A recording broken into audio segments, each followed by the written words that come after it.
കല്യാണത്തിൽ നടക്കുന്ന ദൂർത്ത് എന്താണ് നിങ്ങൾ ആലോചിച്ച് നോക്കിയേ. ചോക്ലേറ്റിന്റെ ഗോപുരങ്ങളല്ലേ നമ്മളെ എൻഗേജ്മെന്റിന്റെ പേരിൽ നടത്തുന്നത്. എന്തിന്? ഈ സ്നിക്കേഴ്സും ഗാലക്സിയും ബോണ്ടിയുടെ ഫോട്ടോ വീഡിയോ റീലാക്കണം, ഫാമിലി ഗ്രൂപ്പിൽ ഇടണം, അത്ര തന്നെ ഉദ്ദേശമുള്ളൂ.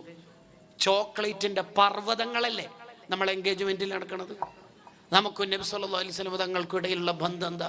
ഒരാൾക്ക് റസൂലുള്ളാഹിനോട് ഹുബ്ബ് കൂടുമ്പോൾ അയാളിൽ ഉണ്ടാവുന്ന ഏറ്റവും പ്രധാനപ്പെട്ട ഒരു അടയാളം ഇബ്നു റജബുൽ ഹംബലി തങ്ങൾ പറഞ്ഞു, ദുനിയാവിനോടുള്ള ഹുബ്ബ് കുറയും. കാരണം ഫാത്തിമ ബീവി ഉപ്പ നോക്ക് അടുക്കള പണിയെടുത്തിട്ട് ഒരു ഖാദിമന ഫാത്തിമ മോളുവ 33 സുബ്ഹാനല്ലാഹ് അൽഹംദുലില്ലാഹ് അല്ലാഹു അക്ബർ 34 അത് മതി. ഞാൻ ഈ ഹദീസ് ക്ലാസ് കേട്ടപ്പോൾ ക്ലാസ് എടുത്തുകൊണ്ടിരിക്കുന്ന ഉസ്താദിനോട് ഞാൻ അന്ന് ചോദിച്ചിരുന്നു, ഉസ്താദെ അതെന്താണ് ഫാത്തിമ ബീവിയൊക്കെ ഇങ്ങനെ കഷ്ടപ്പാടുണ്ടായിട്ടും ദുനിയാവ് തീരെ തങ്ങളെ കൊടുക്കാത്തത്? അതിന് ഉസ്താദ് പറഞ്ഞ മറുപടി എന്താണെന്ന് വെച്ചാൽ, മോനെ ഫാത്തിമ ബീവി സ്വർഗത്തിലെ ലീഡറാണ്, പെണ്ണുങ്ങളുടെ സയ്യിദത്തു നിസാഇ അഹ്ലിൽ ജന്ന.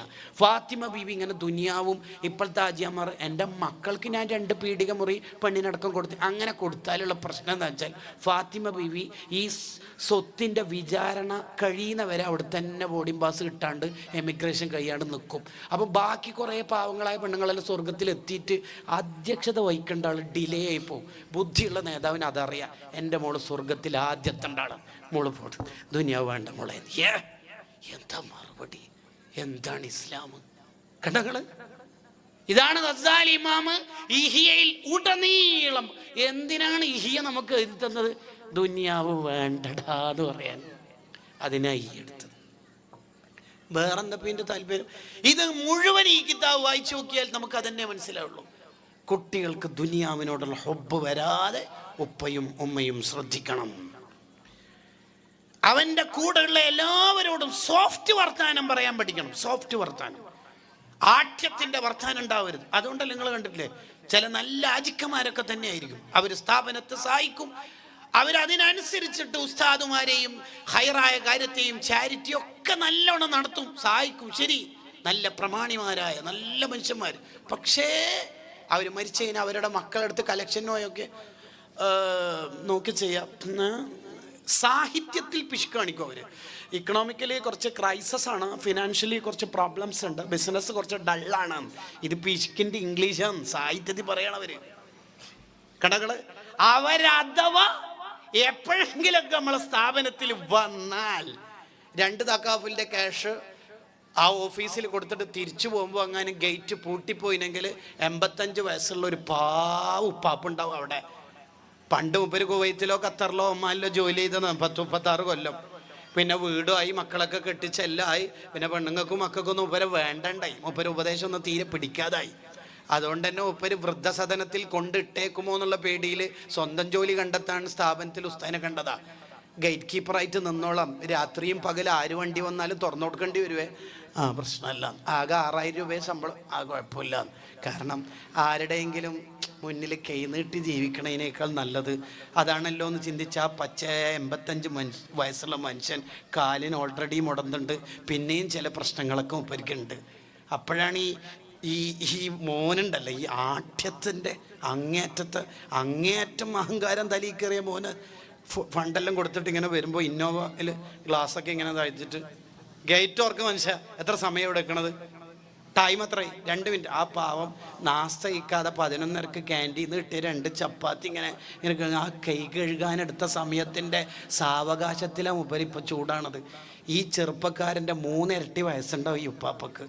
ആ കാലിങ്ങനെ മുടന്നു വെച്ചിട്ട് തുറക്കുമ്പോൾ കിട്ടും തുരുതുര ചീത്ത. എന്തുകൊണ്ട് ഈ മോന് നന്നാവാതിരുന്ന? ആജിക്ക് ഈ ഉമ്മത്തിന് ഉപകാരം ചെയ്യാത്തോണ്ടല്ല, കൊടുത്തിട്ടില്ല ദീൻ. എന്താ പഠിച്ചത്? BDS, മറ്റോനോ ഫാം ഡി, ഇവനോ MLT. ഒറ്റൊരുത്തിന് ഇക്കലാബ് ഇതുകാമോ അറിയില്ല. പള്ളിയിൽ ഉസ്താദ് മയ്യത്ത് സ്കരിച്ചാൽ പോരാ, നമ്മളെ മക്കളെ നമുക്ക് കിട്ടണം.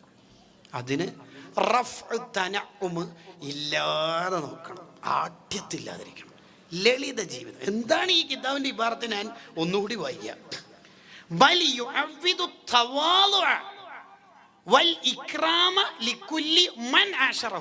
അവൻ്റെ ഒന്നിച്ചാരൊക്കെ ക്ലാസ്മേറ്റ്സ് ഉണ്ടോ അവരോടൊക്കെ താഴ്മുള്ള സ്വഭാവമായിരിക്കും. എല്ലാവരോടും സോഫ്റ്റ് സംസാരമായിരിക്കണം. അതാണ് പഠിപ്പിക്കേണ്ടതെന്ന് മഹാന്മാർ എഴുതി വെക്കാണ്. സുബ്ഹാനല്ലാഹ്.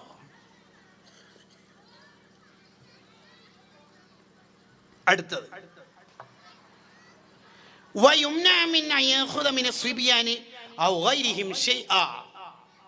മറ്റുള്ള കൂട്ടുകാരിൽ നിന്ന് എന്തെങ്കിലും പിടിച്ചു പറിക്കുന്നതും വാങ്ങുന്നതൊക്കെ കുട്ടികളെ നിരുത്സാഹപ്പെടുത്തണം. നോക്കിക്കേ, ഇങ്ങനെ നോക്കണം. എന്നിട്ട് മക്കളെ പഠിപ്പിച്ചു കൊടുക്കണം. എന്താ പഠിപ്പിക്കേണ്ടത്? മോനെ, അഭിമാനം എന്ന് പറഞ്ഞാൽ കൊടുക്കലിലാണ്, വാങ്ങലല്ല. നീ എല്ലാ ദിവസവും ഓരോരാള് എനിക്കോ കട്ടർ തന്നിന്, ഇവൻ പെൻസിൽ തന്നിന്, മറ്റോന് ഇറേസർ തന്നിന്, നീ അപ്പം കൊടുത്ത. അഭിമാനം എന്ന് പറഞ്ഞാൽ മോന് ഉഷാറല്ല. എപ്പോഴാ മോന് ബാക്കിയുള്ളക്ക് കൊടുക്കല്ലേ വേണ്ടത്, വാങ്ങിയിട്ട് വരിക വേണ്ടത്. ഈ വാങ്ങലെന്ന് പറഞ്ഞ ഹിസ്സത്ത് ഒരു നിസ്സാരമായ കാര്യമാണ്. അയ്യയ്യേ, അത് വേണ്ട മോനെ. മോനെപ്പോഴും കൊടുക്കുന്ന ആളാവണം. ഷെയർ ചെയ്യാൻ കുട്ടികളെ പഠിപ്പിക്കണം. 2 ചിക്കൻ്റെ പീസില്ലേ പ്ലേറ്റിൽ, ഇത്താത്ത ഭക്ഷണം കഴിച്ചിട്ടില്ല, ഒന്നാടെ വെക്കണേ, അത് പറയണം. ഫ്രിഡ്ജിൽ എത്ര ചിക്കൻ ഉണ്ടെങ്കിലും ഇപ്പം ഫ്രൈ ആക്കണ്ട. ഉമ്മമാര് ലിബറലാവരുത്. ഇപ്പം അത് പഠിപ്പിച്ചിട്ടില്ലെങ്കിൽ പിന്നെ എപ്പോൾ കുട്ടി പഠിക്കുക? അതുകൊണ്ടാണ് ആക്സിഡന്റ് ആയത്,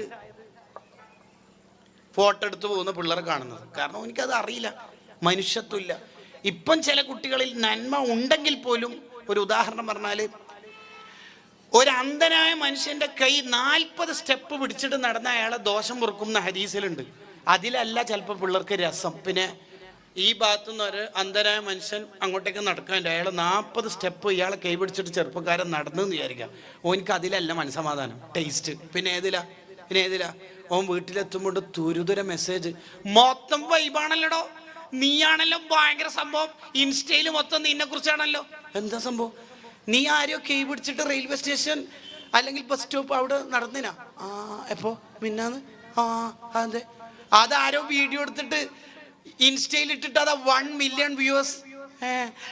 കയ്യൂല വേണ്ടി കണ്ട 40 സ്റ്റെപ്പ് എടുത്തിട്ട് ദോഷം പുറത്തേലല്ല എനിക്ക് അഭിമാനം. ഞാൻ പിന്നെ മൊത്തത്തിൽ ചാരിറ്റി തന്നെയാണ്. എന്നെ ഷോപ്പ് ഉദ്ഘാടനത്തിനൊക്കെ ഞാൻ പരമാവധി വരാമെന്ന്. എങ്ങനെയുണ്ട്? എങ്ങനെ പിള്ളേർ അങ്ങനെ ആവാതിരിക്കല്? പാവപ്പെട്ട അഹമ്മദ് ഖാനെ സ്റ്റേജുമൊക്കെ കയറ്റിയിട്ട് ആജിക്ക താക്കോല് കൊടുക്കും വീടിൻ്റെ.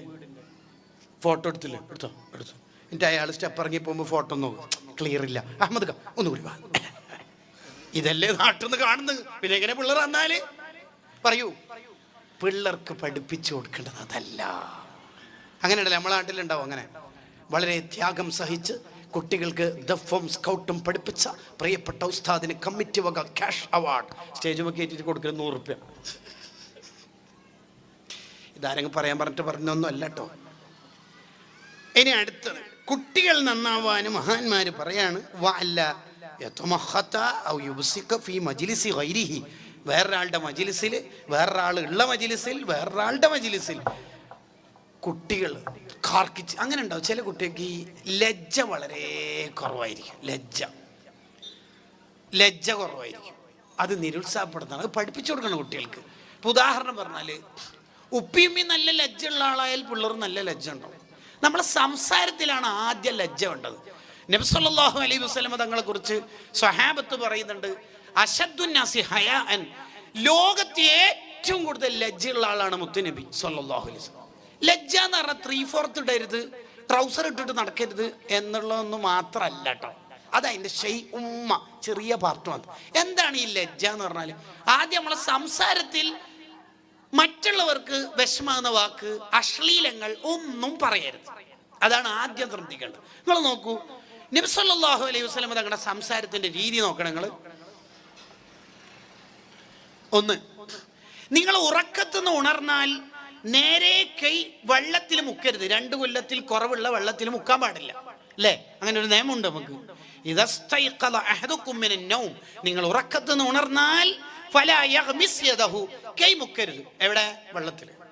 അതെന്താണ് കൈ മുക്കരുത് എന്ന് പറയണത്? അതിൻ്റെ കാരണം നബി സല്ലല്ലാഹു അലൈഹി വസല്ലം തങ്ങൾ പറയുന്ന നോക്കണം. എന്താ കാരണം?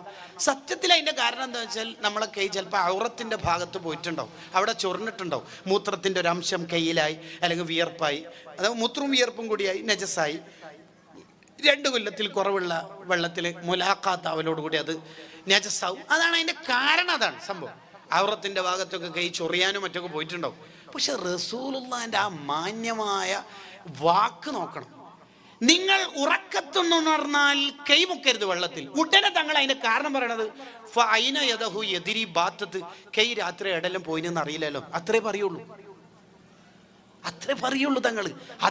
അതാണ് ഈമാൻ എന്ന് പറഞ്ഞാൽ ലജ്ജയാണ്. അൽ ഹയാ ശുഅബത്തുൻ മിനൽ ഈമാൻ. ഈ സെക്സ് ഓവറായിട്ട് പറയുന്ന ആളുടെ ഫോർ ഫാദേഴ്സിലോ തലമുറയിലോ ആരെങ്കിലും വ്യഭിചരിക്കുന്ന ആളുണ്ടാവുന്ന അള്ളാഹു കാത്ത് രക്ഷിക്കട്ടെ. എൻ്റെ മനസ്സിലൊന്നുമില്ല, ഞാനെല്ലാം തുറന്നു പറയുമെന്ന്. മനസ്സിൽ മാത്രമല്ല തലയിലും ഇല്ല എന്നാണ് അതിൻ്റെ അർത്ഥം. മനസ്സിൽ മാത്രമല്ല, പറയരുത് അങ്ങനെ. കാരണം നബി സല്ലല്ലാഹു അലൈഹി വസല്ലം തങ്ങളുടെ സ്റ്റൈൽ എന്ന് പറഞ്ഞാൽ അങ്ങനത്തെ ഒന്നും പറയൂല, തങ്ങൾ അങ്ങനെയൊന്നും സംസാരിക്കൂല. ആയിഷ ബീവി പറഞ്ഞില്ലേ, ഞാനും തങ്ങളും ഔറത്ത് പരസ്പരം കണ്ടിട്ടില്ല. ഇബ്നു ഹജർ അതിനെ അഷ്റഫുൽ വസായിൽ വിശദീകരിച്ച് എന്തൊരു ലജ്ജയാണ് ഈ പറയണത് നോക്കൂ, എന്തൊരു ലജ്ജയാണ് അവിടെ. എങ്ങനെ ലജ്ജ ഇല്ലാതിരിക്കല്? അള്ളാഹു അല്ലേ തങ്ങളെല്ലാം പഠിപ്പിച്ചത്. എന്റെ എല്ലാം തന്നത് അള്ളയല്ലേ. അള്ള എങ്ങനെയാ പറയല് ഖുർആനില്? ഒളു മുറിയുന്ന കാര്യം, പെണ്ണുങ്ങളെ തൊട്ടാൽ ഒളു മുറിയും. അതിന് മുമ്പ് എന്താ ഖുർആനിൽ പറയണത്? നിങ്ങൾ ടോയ്ലറ്റിൽ പോയിട്ട് വന്നാൽ ഒളു മുറിയും എന്നാ പറയണത്. നിങ്ങൾ ടോയ്ലറ്റിൽ പോയിട്ട് വന്നാൽ ഒളു മുറിയും. ടോയ്ലറ്റിൽ പോയാൽ ഒളു മുറിയും. നമ്മൾ നേരത്തെ മൂത്രയിക്കാനോ അല്ലെങ്കിൽ വേറെന്തിനോ പോയപ്പോൾ ആ ജനലിന്റെ സൈഡിൽ ഫോണോ അല്ലെങ്കിൽ ബ്രഷോ വെച്ചിന്, ഉദാഹരണം, അത് എടുക്കാൻ വേണ്ടിയിട്ട് രണ്ടാമത് അത് മറന്നുകൊണ്ട് എടുക്കാൻ വേണ്ടി പോയി. അപ്പോൾ ടോയ്ലറ്റിൽ പോയാൽ ഒന്നും അറിയും ഇല്ല. പിന്നെ എന്താ ടോയ്ലറ്റിൽ സാധാരണ പോക്ക് കാഷ്ടിക്കാനും മുദ്രയ്ക്കാനും ഒക്കെയാണ്. അതാണ് ഖുർആൻ പറയുന്നത്. ടോയ്ലറ്റിൽ പോയിട്ട് വന്നാൽ ഒന്നും അറിയും. അങ്ങനെ ഖുർആൻ പറയൂ, അത്രേ പറയുള്ളൂ. ഇത് നിങ്ങൾ റൊമാൻറ്റിക് പറയുന്ന ഇംഗ്ലീഷ് സാഹിത്യത്തിന്റെ പുസ്തകമല്ല, ഉംറുൽ ഖൈസിന്റെ കവിത അല്ല ഇത് ഖുർആനാണ്. ഖുർആൻ അങ്ങനെ പറയുള്ളൂ. അതുകൊണ്ടാണ് ഖുർആനും ഹദീസ് ഉൾക്കൊണ്ട ഫിഖിഹിന്റെ ഗ്രന്ഥത്തിൽ ടോയ്ലറ്റിൽ പോകുമ്പോഴുള്ള മര്യാദ എങ്ങനെയാ ഹെഡിങ് ഇടല്? ആദാബുൽ ഖലാ അങ്ങനെ പറയല്. എന്താ ഖലാ എന്ന് പറഞ്ഞാൽ? ഒഴിഞ്ഞ സ്ഥലം. എന്താ മൂത്രയിക്കുമ്പോൾ ടോയ്ലറ്റിൽ കാഷ്ടിക്കുമ്പോൾ പാലിക്കേണ്ട മര്യാദ എന്ന് പറയാൻ അറിയാറ്റ ഒന്നും പറയൂല. ആദാബുൽ ഖലാ, ഒഴിഞ്ഞ സ്ഥലത്ത് പോകുമ്പോൾ ഉള്ള മര്യാദ അങ്ങനെ പറയുള്ളൂ. അതാണ് അതിൻ്റെ ഒരു മാന്യത. ഈ ക്ലാസ് എടുക്കുന്ന ആളെങ്ങനെയാ ഇക്കാഹിന്റെ അധ്യായം എടുക്കുമ്പോൾ പച്ചയായിട്ട് എന്തെങ്കിലുമൊക്കെ പറയാം? No no no no no. നമ്മുടെ നാവ് എപ്പോഴും മാന്യമായ നാവായിരിക്കും. ഇമാം ഗസാലി റളിയല്ലാഹു അൻഹു പറയുന്നുണ്ട്, കുട്ടികളെ ലജ്ജ നന്നായിട്ട് പഠിപ്പിക്കണം, ചെറുപ്പത്തിൽ തന്നെ പഠിപ്പിക്കണം. അപ്പൊ 2ാം ക്ലാസ്സിൽ പഠിക്കുന്ന കുട്ടി ഒന്നും ഉടുക്കാതെ കുളിച്ചിട്ടാ വരുന്നത്, ഒന്നും ഉടുത്തിട്ടില്ലോ. അങ്ങനെ ചില കുട്ടികളുണ്ടല്ലോ, അങ്ങനെ കുളിച്ചിട്ട് നേരെ ബാത്റൂമിൽ നിന്ന് കിച്ചൺ വഴി സെൻട്രൽ ഹാള്, ഡൈനിങ് ഹാള്, അങ്ങനെ 4 യൂണിറ്റുകളിൽ നിന്ന് ശേഖരണങ്ങൾ ഏറ്റുവാങ്ങിയിട്ട് വാഹനജാഥ പിന്നെ ബെഡ്റൂമിലേക്ക് എത്തും. ഓനെ വിളിക്കാം, ഡാ കൊണ്ടുവാ. എന്താണ് നാണം പോണല്ലേ, ചിന്തടിക്കോലോ, അനിയനല്ലേ എൻ്റെ കണ്ടിക്ക ഒന്നുണ്ട്. അങ്ങനെ കുട്ടിക്ക് ലജ്ജ പഠിപ്പിക്കണം. തോർത്തെടുത്തിട്ടല്ലേ ബാത്റൂമൊക്കെ ഉണ്ടത്. അതിന് ഉപ്പേനെ തോർത്തെടുക്കാണ്ട കുളിക്കുന്നതെന്ന് മോനിക്കറിയാം. കാരണം ബാത്റൂമിന്റെ ഡോറിന്റെ മേലെ ഉപ്പാന്റെ ലുങ്കിയും തോർത്തും കാണുന്നുണ്ട്. അപ്പൊ ഉപ്പ മനസ്സിലാവില്ല ആ കുരങ്ങൻ അതിൻ്റെ ഉള്ളിൽ നിന്ന് എന്താ ചെയ്തത്. ഉറപ്പല്ലേ? ഔറത്ത് മറച്ചിട്ട് കുളിക്കണം. അത് ഇബാദത്തിന് ഹലാവത്ത് ഉണ്ടാകാനുള്ള ഒരു വഴിയും കൂടിയാണ്. ഇപ്പോൾ അതിലേക്ക് പോകുന്നില്ല. കുട്ടികളെ പഠിപ്പിക്കണം. ഇപ്പൊ 10ാം ക്ലാസ്സിൽ പണ്ട് പഠിപ്പിച്ച കെമിസ്ട്രിയുടെ സാർ അല്ലെങ്കിൽ ഉസ്താദ് ഒരു 4-5 കൊല്ലം കഴിഞ്ഞിട്ട് അല്ലെങ്കിൽ കല്യാണത്തിന്റെ അന്ന്, ഫാത്തിമ ഹിബാന്റെ കല്യാണത്തിന്റെ അന്ന് സാറോ ഉസ്താദോ ആരോ വന്നു. അപ്പൊ ഉപ്പ വാ, ഇപ്പൊ ഉസ്താദിനെ കാണൽ ഹറാമല്ലേ? ഈ സാറിന് കാണൽ ഹറാമല്ലേ? ഈ കുട്ടീന്റെ ലജ്ജ ആരാ ഇല്ലാതാക്കണത്? ഉപ്പല്ലേ? ഉമ്മ അങ്ങനെ ചെയ്യേണ്ടത്? അങ്ങനെ ചെയ്യാൻ പാടില്ല. ചില ഉപ്പമാരങ്ങനെ ചെയ്യും. വാമോളി എന്നെ പഠിപ്പിച്ച് വേറൊരു നാണം കൂടി ആരമ്പൽ നിൽക്കൂലെന്ന്. ലജ്ജനെ നിരുത്സാഹപ്പെടുത്തല്ല വേണ്ടത്, ലജ്ജ പഠിപ്പിക്കണം കുട്ടികൾക്ക്.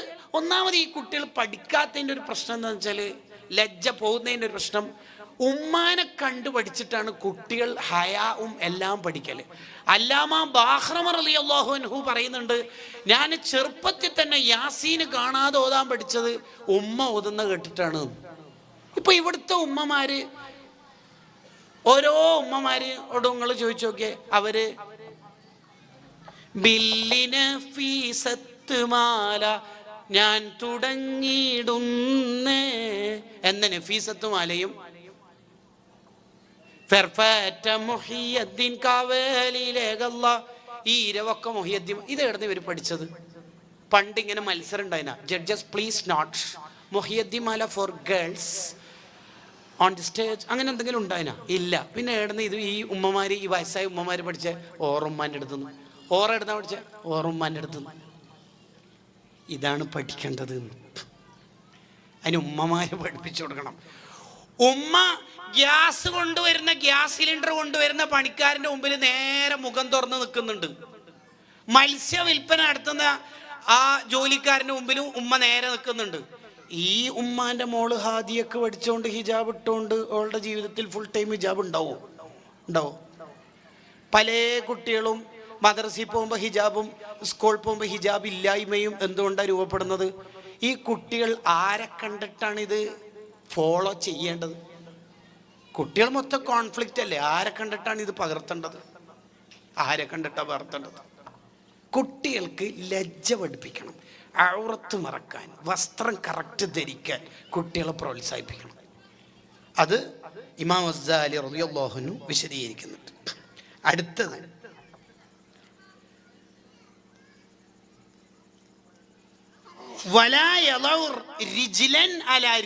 കാലിന്റെ മേലെ കാല് വെച്ചിട്ട് ഇരിക്കുന്ന സ്വഭാവം ഉണ്ടാവും ചെറിയ പിള്ളേർക്ക് തന്നെ, പ്രത്യേകിച്ച് സോഫ മേലൊക്കെ. അപ്പുറത്തെ ആൾക്കാരൊക്കെ ഉണ്ടാവും, കാല് തോഴ്ത്ത് പറയണം. ഒറ്റ വട്ടൊക്കെ പറഞ്ഞാൽ മതി, കുട്ടികൾ നന്നാവും.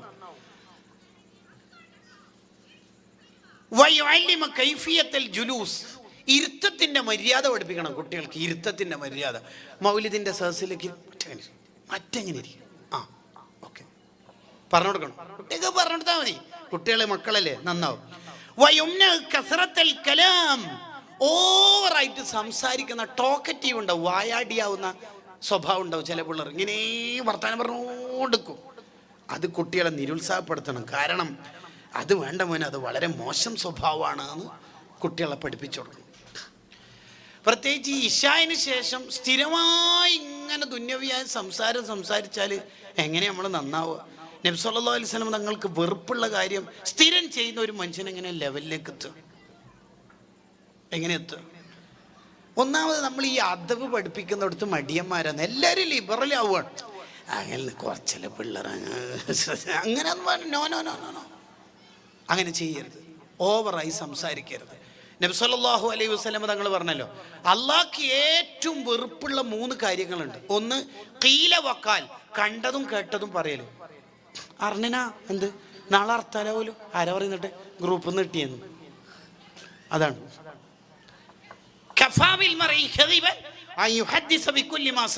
മുസ്ലിമിന്റെ ഹദീസ്. കേട്ടത് മുഴുവൻ പറയൽ തന്നെയാണ് ഒരുത്തൻ കളവറിയുന്നവനാവാനുള്ള കാര്യം. പറയരുത്. പ്രത്യേകിച്ച് ദീനി കാര്യം അറിയാണ്ട് പറയരുത്, ഹറാമാണ്. ഇങ്ങനെ ഉണ്ടാവും. എല്ലാവരും ഇപ്പം മുഫ്തിമാരാന്നല്ല, മൊത്തം മുഫ്തിമാരാണ്. ഇന്ന സ്വലാത്തില്ലാൽ 48 ലക്ഷം കൂലി ഷെയർ ചെയ്യുക, അത്ഭുതം കാണും. എന്ത് കാണും? 2 GB തീരും. വേറെന്ത് കാണില്ല? എനിക്കറിയോ ആ സ്വലാത്തിന് ഇത്ര കൂലി ഉണ്ട്?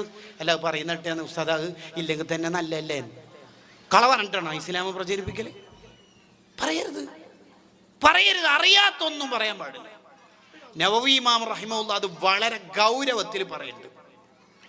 അതേപോലെ അള്ളാഹുവിന് വളരെ വെറുപ്പുള്ള ഒരു കാര്യമാണ് കസ്റത്തു സുആൽ, ആവശ്യമില്ലാത്ത ചോദ്യം ഇങ്ങനെ ചോദിക്കല്. ഇപ്പൊ ഉദാഹരണത്തിന് നാളെ ഇവിടെ ഞാൻ ഉച്ചാടുണ്ട് എന്ന് വിചാരിക്കാം. അപ്പൊ എന്നോട് ഒരാൾ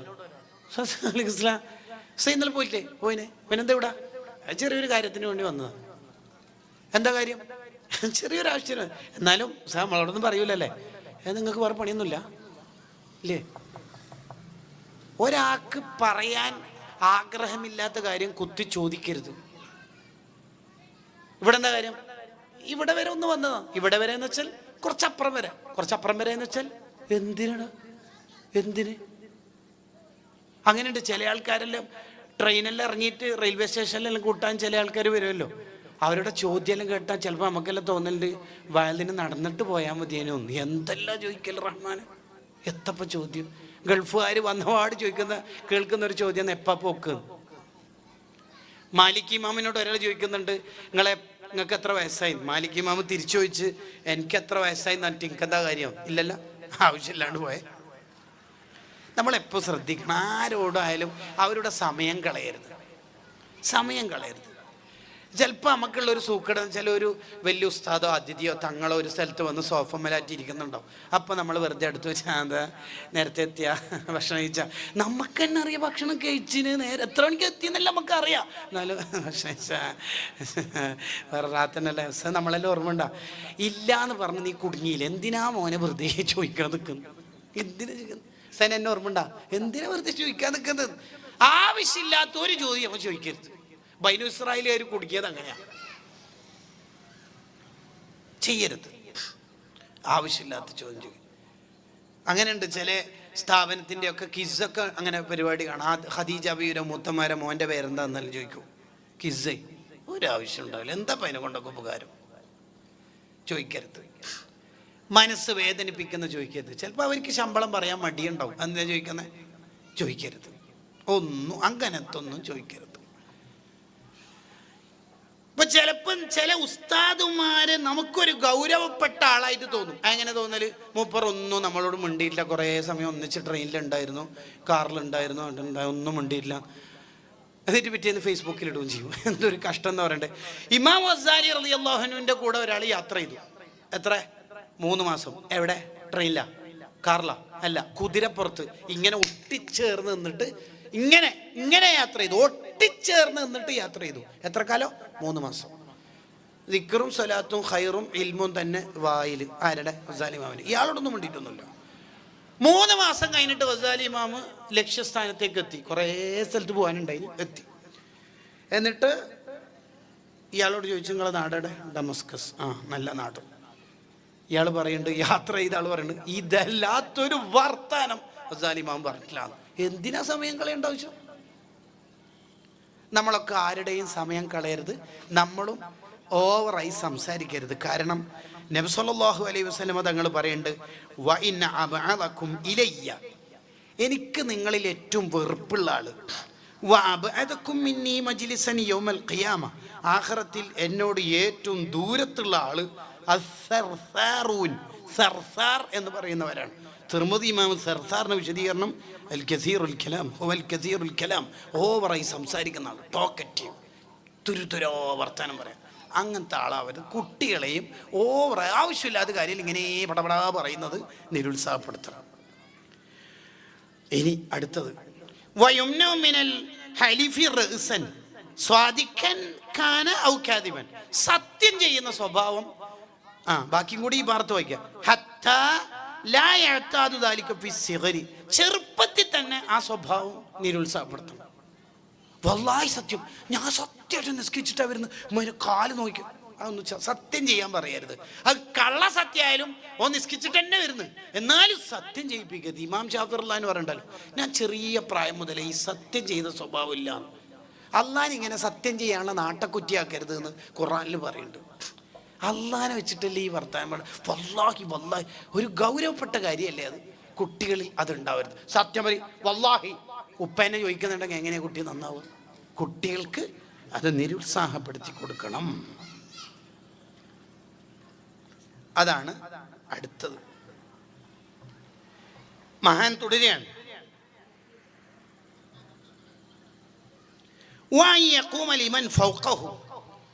അവനേക്കാൾ പ്രായമുള്ള ആള് മുതിർന്ന ആളെ കാണുമ്പോൾ എണീറ്റിക്കണം. നീ എന്താണ് ഉപ്പാപ്പ വരുമ്പോൾ സോഫമിൽ കാൽമക്കാലും വെച്ചിരിക്കുക, നീ എന്താ എണീക്കാത്ത? എണീക്കടാ. ഏട്ടന് സ്കൂളിൽ നിന്ന് വരുന്നുണ്ട്, ക്ലാസ് എത്ര? 8, ഇവനെത്ര? 4. ഇക്കാക്കയാണ് എണീറ്റ്. അപ്പോ ഓരോ ഉസ്താദ് എന്നല്ലല്ലോ ഇക്കാക്കൽ. ഇക്കാക്കല്ലേ എണീച്ചക്ക്? കാക്കല്ലേ ഇക്കാക്കല്ലേ? എണീക്ക്. അത് നമ്മൾ നന്നായി പഠിപ്പിച്ചോണം. ബഹുമാനിക്കപ്പെടേണ്ട എല്ലാവരോടുള്ള ബഹുമാനം കുട്ടിയൊക്കെ പഠിപ്പിച്ചു കൊടുക്കും. വലിയ പോയിന്റ് അത്. എന്നാലേ കുട്ടി നന്നാവുള്ളൂ. ഉപ്പ ഉമ്മാന്റെ ബഹുമാനം പഠിപ്പിച്ചു കൊടുക്കണം. ഉപ്പ മക്കളെ ഉപ്പ മാത്രം ഇരുന്നിട്ട് പറഞ്ഞു കൊടുക്കണം, നിങ്ങൾ ഉമ്മാനെ തീരെ, ഉപ്പ ഗൾഫിൽ നിന്ന് എല്ലാം അറിഞ്ഞു കേട്ടാ, ഉപ്പാനോട് ഭയങ്കര സ്നേഹവും കാര്യങ്ങളൊക്കെ ഉണ്ട്, ഉമ്മാനെ തീരെ അനുസരിക്കണില്ല അല്ലേ? ഉമ്മാനെ അറിയാം നിങ്ങൾക്ക് എത്ര കഷ്ടപ്പെട്ടിട്ട് നിങ്ങളെല്ലാം വളർത്തി. ഉപ്പാക്ക് പൈസ അയച്ചു കൊടുക്കാനൊക്കെ അവിടുന്ന് കമ്പനിയിൽ നിന്ന് ശമ്പളം കിട്ടുമ്പോൾ എളുപ്പം. അതെല്ലാം ഒരു മാസം കൊണ്ട് നടക്കണം ഉമ്മയല്ലേ. എന്താടാ ഉമ്മ പോയാലല്ലേ ഉമ്മാൻ്റെ വില അറിയാം. നിങ്ങളെന്താ ഉമ്മാനോടൊന്നും മര്യാദക്ക്? അത് ആര് പഠിപ്പിച്ചു കൊടുക്കണം? ഉപ്പ പറഞ്ഞു കൊടുക്കണോ? ഉപ്പ പറഞ്ഞു കൊടുക്കണോ? പക്ഷെ നമ്മളെ നാട്ടിൽ ഉപ്പ നേരെ ഉൾട്ടയാന്ന്, പല ഉപ്പ മാറും. നീ എന്താടാ കരിയുന്നു? ടൂറിന് പോകണ്ടെന്ന് പറയുന്നു. ആര്? ഉപ്പ പൈസ എന്തിനെങ്കിലും പോകണ്ടെന്ന്. ആരാ പറയുന്നോട്? ഉമ്മ. എന്താ പോലും ഉമ്മാക്ക് പൊരുത്തമില്ല. അല്ലോ സൈക്ക് മോനെ. ഉപ്പ ദുനിയാവിൽ ആകെ ഒരു തെറ്റേ ചെയ്തിട്ടുള്ളൂ. എന്തുപ്പ? എൻ്റെ ഉമ്മാനെ കെട്ടിയ തന്നെ. ഈ മോനെ എങ്ങനെ ഇനി നന്നാവര് പറയും? എങ്ങനെ നന്നാല്? ചില ഉമ്മമാരുണ്ട് തിരിച്ച് മക്കൾ ഉപ്പാൻ അഥവാ ഇയാളെ ഈ പെണ്ണിൻ്റെ ഭർത്താവിനെ പറയും, എന്താടാ പള്ളിയുടെ മുമ്പെന്ന് ഉപ്പ ചൂടായിന്. ഞാൻ പറഞ്ഞിട്ടില്ല, എന്നോട് എത്രയും ചൂടായിക്ക് അടിച്ചോ എന്തു ചെയ്തോ, വീട്ടിൽ നിന്ന് അയക്കുക, ഇത് ആളെ മുമ്പിൽ ഞങ്ങൾക്ക് നാണക്കിടായിരുന്നു. അപ്പോൾ ഉമ്മാരെ വക സൈക്ക് മോനെ 25 കൊല്ലമായിട്ട് ഉപ്പാനും ഉമ്മയും സഹിക്കുകയാണ്. എങ്ങനെ നന്നാവുക? എങ്ങനെ നന്നാവുക? മൂത്തമ്മാനോടുള്ള ബഹുമാനം ആരാ പഠിപ്പിച്ചു കൊടുക്കണ്ടേ? ഉമ്മ. അൽ ഖാലത്തു ബിമൻസിലത്തിൽ ഉമ്മി സയ്യിദുനാ റസൂലുള്ളാഹി സ്വല്ലല്ലാഹു അലൈഹി വസല്ലം. മൂത്തമ്മ ഇളയമ്മ എന്ന് പറഞ്ഞ ഉമ്മാന്റെ സ്ഥാനത്താ. നല്ലോണം റമദാനിൻ്റെ ഒക്കെ ആവാറായല്ലോ, അപ്പോൾ കുട്ടിയൊക്കെ പഠിപ്പിച്ചു കൊടുക്കുക. കുറച്ച് അത്യാവശ്യം ജോലിയൊക്കെ ഉള്ള നീ മൂത്തമ്മാനെയും ഇളയമ്മാനെല്ലാം കണ്ടുവരും. നല്ല ഫ്രൂട്ട്സും ബേക്കറിയും സ്വീറ്റ്സൊക്കെ വാങ്ങിയിട്ട് കണ്ടുവരും. അങ്ങനെ പറഞ്ഞു കൊടുക്കണം. ഉപ്പാപ്പനെ ഉമ്മാമ്മനെ ഇങ്ങനെ കാണാൻ വേണ്ടി പോകാൻ പറയണം. ആരാ പഠിപ്പിച്ചു കൊടുക്കണ്ടേ? ഉപ്പിയമ്മയെ പഠിപ്പിച്ചു കൊടുക്കണ്ടേ? ബഹുമാനിക്കപ്പെടേണ്ടവരോടുള്ള ബഹുമാനം കുട്ടിയൊക്കെ പറഞ്ഞു കൊടുക്കണം. കല്യാണം കഴിച്ച ചെക്കനോട് നീ എവിടെയെങ്കിലും പോയടാ? ബീച്ചിൽ പോയി, ടൂറ്, മാള് എല്ലായിടത്തും പോയല്ലോ. നീ മൂത്തമ്മാരടുത്ത് പോയാ പോട്, നല്ല ഫ്രൂട്ട്സൊക്കെ വാങ്ങിക്കോട്ടാ. ഇതാര് പറഞ്ഞു കൊടുക്കണം? ഉമ്മ പറഞ്ഞു കൊടുക്കണം. പക്ഷെ നമ്മളെ നാട്ടിൽ ചില സ്ഥലത്ത് തിരിച്ചാ ഉണ്ടാല്. എവിടെ പോകുന്നടാ? മൂത്തമ്മാരടുത്താ പോകുന്നതല്ല നല്ല. അങ്ങനെ വലിയ കെട്ടും മാറാട്ടൊന്നും വാങ്ങണ്ട. പൈസ എല്ലാം കടയല്ലേ. ഒരു 10 കിരൺ കേട്ടോ, 10 ഒരു കിലോ നേന്ത്രപ്പായും വാങ്ങിക്കോ. 85 ഉറുപ്പ്യക്ക് ഫുള്ളാവും. നേന്ത്രപ്പായും ഇങ്ങനെ നിൽക്കും, 10 ഇങ്ങനെ നിൽക്കും. അപ്പോൾ ഒരു പാക്കറ്റ് ഫുള്ളാവും. 85 ഉറുപ്പ്യക്ക് കഴിച്ചില്ല. പിന്നെ മൂത്തമ്മാരടുത്ത് കുറേ സമയം നിൽക്കുമെന്ന് വേണ്ട. റമദാനാ വരുന്നത്. മൂത്തമ്മ നല്ലോണം ഗീബത്തും നമീമത്തും ഫിത്നയെല്ലാം പറയുന്ന ആളാണ്, ശ്രദ്ധിച്ചോന്ന്. അപ്പം ഈ ഉമ്മ മൂത്തമ്മാനെ കുറിച്ച് ഇപ്പം എന്താ പറഞ്ഞത്? ദലാൽ ഖൈറാത്താ. എന്താ പറഞ്ഞേ? ഗീബത്തല്ലേ. പിന്നെ എങ്ങനെയാ പിള്ളേർ വന്നാല് ഏട്ടനെ കുറിച്ചിട്ടുള്ള കുറ്റ അനിയന് പറഞ്ഞു കൊടുക്കുന്ന എത്ര ഉമ്മയുണ്ട്. എന്തൊരു വൃത്തികേടാണല്ലോ. ഏട്ടനോ എൻ്റെ ഭാര്യനെ കൂട്ടിയിട്ട് എവിടെയോ ടൂറിനോ മറ്റോ പോയി, അത് അനിയനോട് പറയാ, ഓനെ ഏട്ടനൊന്നും കണ്ടു പഠിച്ചേക്കല്ലേ. ഇങ്ങനെ പറഞ്ഞു കൊടുക്കല്? ഏട്ടനെ കുറ്റം പറഞ്ഞു കൊടുക്കല. ബഹുമാനിക്കാനല്ലേ പഠിപ്പിച്ചു കൊടുക്കേണ്ടത്. ഇരട്ടകളായി ജനിച്ച 2 മഹാന്മാരുടെ ചരിത്രമുണ്ട് കിതാബില്. രണ്ടാളും ഒരാൾ പ്രസവിക്കപ്പെട്ട അടുത്ത ആള് വന്നു. ആദ്യം വന്ന ആൾ ജ്യേഷ്ഠനാണല്ലോ, രണ്ടാമത് വന്ന ആൾ അനുജനും. ഈ അനുജനായ മഹാൻ പറയുന്നുണ്ട്, എൻ്റെ ജീവിതത്തിൽ ഒരു വട്ടം പോലും എൻ്റെ ഇക്കാക്ക ജ്യേഷ്ഠന്റെ കൂടെ ഞാൻ നടന്നിട്ടില്ല. ബേക്കിലല്ലാതെ കൂടെ നടന്നിട്ടില്ല. മുമ്പിൽ നടന്നിട്ടില്ല എന്ന് മാത്രമല്ല, ഒന്നിച്ചെന്നെ നടന്നിട്ടില്ല, ബേക്കിൽ മാത്രം. കാരണം ഉമ്മ പഠിപ്പിച്ച കാക്കയാന്നട്ടാ. എപ്പോ ഒരു 2-3 സെക്കൻഡിന്റെ വ്യത്യാസത്തില് പ്രസവം നടന്ന ഇരട്ടകളെ കുറിച്ച് ഈ സംസാരം. അപ്പോഴാ നമ്മളെ നാട്ടിൽ എന്ത് പറയാ, അവര് വലിയ വ്യത്യാസമൊന്നുമില്ല, അവരെ ആകെ 2.5 കൊല്ലത്ത് വ്യത്യാസമേ ഉള്ളൂ. അതിനെ പറഞ്ഞു കൊടുക്കല്? അങ്ങനെ ഉമ്മ പറഞ്ഞു കൊടുക്കേണ്ടത്. അതാണ് നേരത്തെ ഒരാളുടെ കമന്റ് കേട്ടിട്ടില്ല നിങ്ങള്? ഈ കിതാബി പറഞ്ഞ പോലെ നമ്മളെ മക്കളെ പാരന്റിങ് നടത്തിയാൽ നമ്മളെ മക്കളെ എങ്ങനെ നന്നാവാതിരിക്കുക? എങ്ങനെ നന്നാവാതിരിക്കുക? അപ്പൊ കുട്ടികൾക്ക് ബഹുമാനം പഠിപ്പിക്കണം. എന്നിട്ട് ഈ വന്നാക്ക് സീറ്റ് കൊടുക്കാൻ എപ്പോഴും കുട്ടീനോട് പറഞ്ഞു കൊടുക്കണം. കൂടെ അല്ലെങ്കിൽ അടുത്തിരിക്കാനും അവരോട് പറയാൻ കുട്ടികൾക്ക് പറഞ്ഞു കൊടുക്കണം. ഇനിയാണ് വളരെ പ്രധാനപ്പെട്ട ആശയം. ഞാൻ എൻ്റെ പ്രഭാഷണം ദീർഘിപ്പിക്കണില്ല.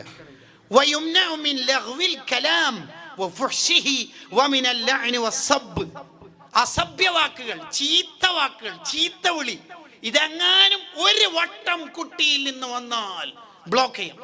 എവിടുന്നാണ് ഇത് പഠിച്ചേ? എവിടുന്നാ ഇത് പഠിച്ചേക്കുന്നത്? എന്താണ് നീ പറഞ്ഞത്? നന്നായി ഗൗരവത്തിൽ അതിനെ കാണണം.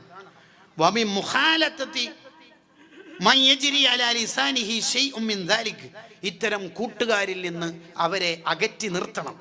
കാരണം അവര് തീർച്ചയായിട്ടും മോശം കൂട്ടുകാരിൽ നിന്ന് പഠിച്ചതായിരിക്കും ഇത്തരം ചീത്ത വാക്കുകൾ. കാരണം ചുറ്റുവട്ടത്ത് നിന്ന് ഈ ചീത്ത വാക്ക് കുട്ടികൾ പഠിക്കുള്ളൂ. ഇപ്പൊ ഒരു ഉദാഹരണം പറഞ്ഞാൽ,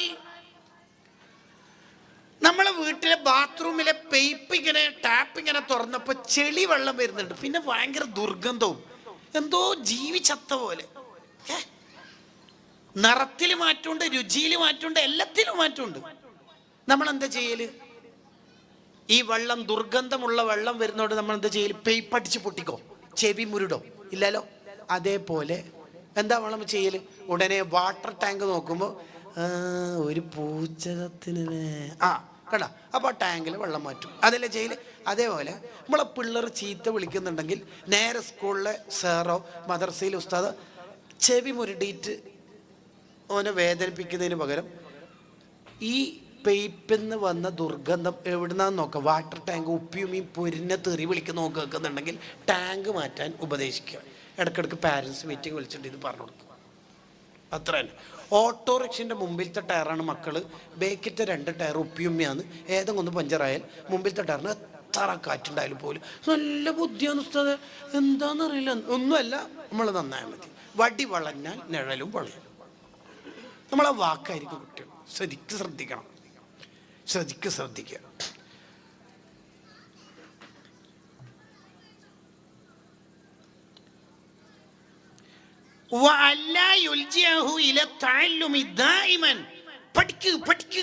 പഠിക്കുക എന്ന് പറഞ്ഞിട്ട് ഇങ്ങനെ കുട്ടികളെ കരിയർ പ്രഷർ നടത്തും ചില രക്ഷിതാക്കൾ. നീ എന്തായാലും ഡോക്ടറാണോ, എന്തായാലും എഞ്ചിനീയറാണോ, CMA പാസ്സായിരിക്കണം.